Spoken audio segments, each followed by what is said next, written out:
You are live, ma'am. You can start. Hello all, I'm Anila from Harvest International School. My students and I, we are going to present on our SDG goal, which is peace, justice and strong institutions. These are my student presenters. Before we take you through our journey of our project, I would like to show you a short video which is made by my students.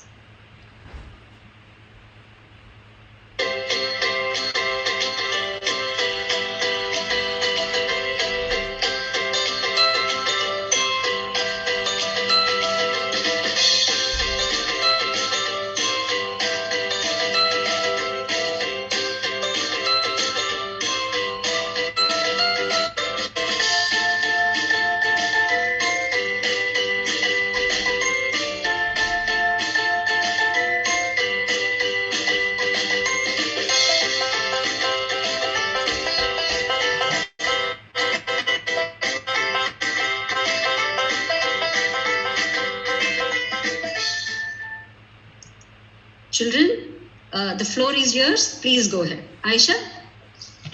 Thank you, Anila ma'am.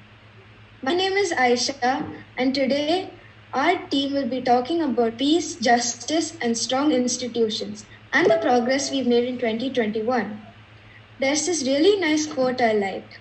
Perfection can never be achieved, but chasing it will lead to excellence. So why not try get some excellence in our world? Okay, so I bet you guys are wondering why I'm raving on about perfection and excellence. Well, I'm talking about the SDGs. Like I said, we can never be perfect. We can always try to get to the best possible world though. For an almost perfect world, we'll need strong, just, and peaceful governments. I'm sure everyone in our team had a blast. I know I did. In week 1, we focused on SDG as a whole. We had a brief introduction on SDG through comics on day 1. The second day, we made presentations and posters of any goal of our choice. I saw so many amazing presentations and the posters were great. I thank our teacher for all her support. I saw so many new viewpoints. Some of them blew my mind. I was really comfortable with sharing my opinion with people who had the same goal as me. I loved working on our project Peacekeeper. I hope one day, with classrooms like these, we'll reach the almost utopia. Thank you. Hello, I'm Neil and I'm going to talk about what we learned in this session, Stories of Peacemakers. In this session, we learned about famous peacemaker Martin Luther King Jr. and Rosa Parks. It was a very special session for us. It encouraged us to support peace. I got to learn lots of interesting points. From learning about Martin Luther King Jr., we were able to relate his story to how we can usher in peace in our society. We also learned by discussing about Martin Luther King that we should stop discriminating and racism and unite together and win in peace. Thank you. Hi guys, I'm Nibil. As Neil said, we learned about Martin Luther King. After learning about his life, we wrote in 6 thinking hats about what we felt about Martin Luther King. In the hats, we learned about what he hoped to accomplish, his dreams, etc. We were also inspired and wrote what we felt about his speech and also what we would do if he had the power. We should not fight wars because of disputes or any other problems. We should find a way to handle it peacefully, like Martin Luther King. We also wrote about the places where there are still conflicts, wars, and discrimination. Martin Luther King said, I have a dream that one day this nation will rise up and live out the true meaning of its creed. We hold these truths to be self-evident, that all men are treated equal. I have a dream that my 4 little children will one day live in a nation where they will not be judged on the color of their skin, but by the content of their character. In certain places, there are still people being discriminated because of skin color, religion, and caste. I hope all nations and leaders follow Mr. King's footsteps to bring humanity together.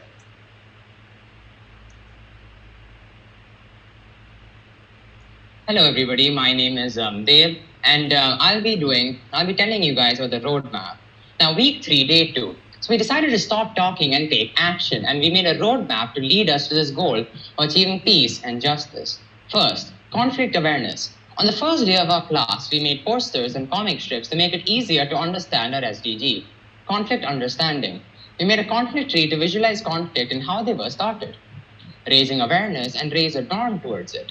We discussed about how Nelson Mandela and Martin Luther King sowed the seeds of peace in our mind. Next, we discussed about how to gather a large following to support our movement. After this, our goal became that we would become the peacekeepers. I'm on to week 4, where I did the conflict tree.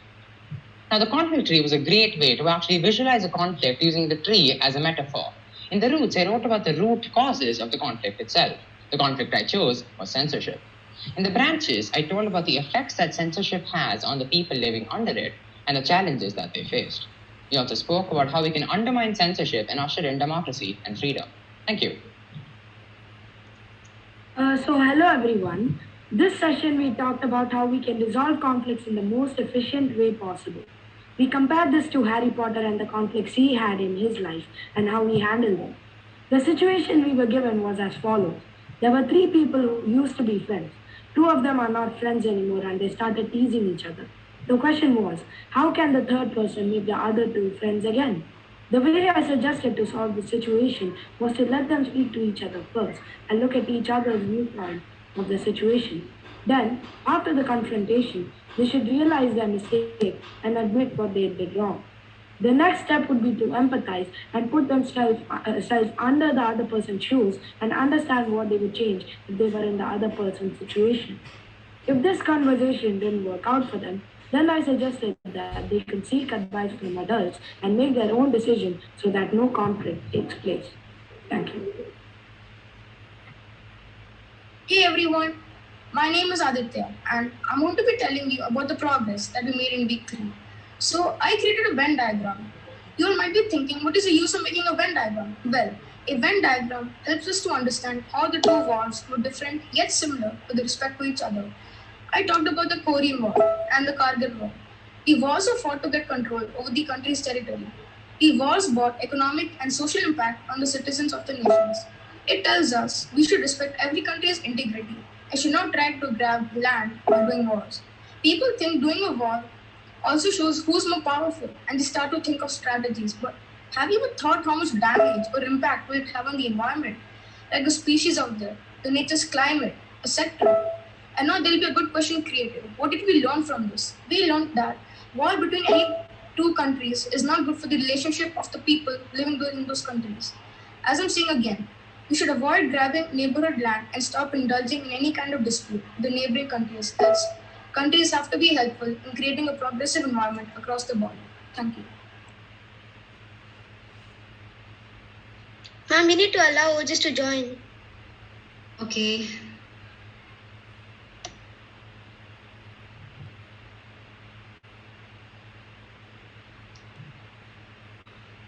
Did he join? Or if it's fine, like Aisha could do it. Yeah. Dave Mitran, you can go ahead. Otherwise, Ma'am, can I just join? yeah. Okay, Ma'am, Otis is Aisha here. was Wonderful. about to. No problem. Oh, this is right here. It's fine. You can do it now, Otis. No problem. Yes. In the 4th week, we talked about the effects of war on the environment. Whenever we go to wage war, small organisms might also be transported with us. These animals may be invasive and disturb the natural ecosystem of the other place. If we stop war and follow the path of peace, many of our world's problems will be solved. Join us and let us together do all the small things we can to end war and the miseries that come with it. Our peace would also help these plants or organisms, as a minute of us not fighting is equal to a minute of surety that their habitat will probably not be destroyed in the next few minutes. Thank you. It's me, Deva Mithun Kajal, back again, and today I'll be talking about an infrastructure collapse as well as nuclear, chemical, and biological weapons. Let's begin with infrastructure collapse. Now, we talked about how infrastructure collapse can actually make the city uninhabitable for years after the war has actually ended. And also how if we can stop conflicts as a whole, lots of human lives can be saved from damages caused by infrastructure collapse as a whole. Most importantly, we also discussed about how we can create buildings that are in particularly volatile conflict zones, which can withstand bombs and other things that could destroy buildings. Now let's talk about nuclear, chemical, and biological weapons. These are weapons of large-scale destruction, and they also cause huge amounts of damages to soldiers in war as well as innocent civilians living in that area. And don't get me started on how much damage they can do to the environment and the surrounding ecosystem. We discussed about how we can stop the use of these deadly weapons to save humans, soldiers, as well as the environment. Thank you. Hello again, I'm Nitin and now I'm going to be talking about environmental peace. So what is environmental peace? You see, environmental peace is an ideal world in which us humans live a social life in which there is no war and no harm to the environment. However, at the moment, we can only dream of achieving this goal. So how do we work towards achieving this goal? We have to start small and think about spreading awareness first. This can be done multiple ways. For example, writing a blog, which we have done, social media advertising, etc. After that, we can also host peaceful protests and rallies to catch the attention of the government. So, to wrap it all up, we must think about environmental conservation and ways to preserve Mother Nature. Peace is something that cannot be obtained in a day or in a week. It is something that takes a lot of dedication to work towards, and we must work together to spread peace around the world. Thank you, and let peace prevail. Okay, just a minute. Okay, these are the quotes which our students made by themselves, which to inspire the people around us. So few quotes here.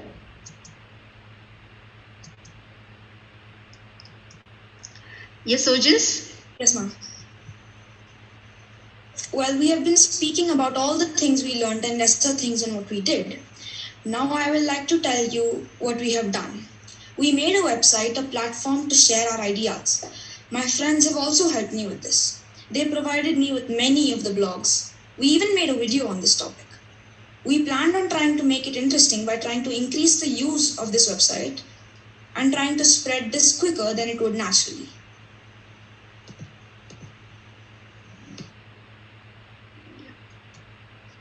Yes, before we wind up with our presentation, I would like to show a sneak peek of a short video that we made, which shows the projects that SDG projects, which we have been doing across all the grades. So I would like to conclude my talk by with this note that we express our solidarity and support to all the SDG goals and how to win peace over conflicts.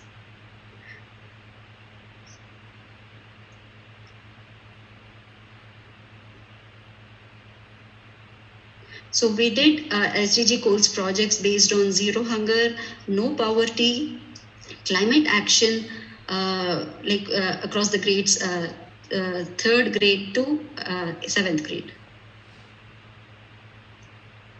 I would like to thank Dr. Jennifer, Miss Julia, for giving us, our school, Harvest International School, this wonderful opportunity to be a part of this global platform. Thank you so much. And I would like to pass on mic to Miss Maya from Thailand. Thank you.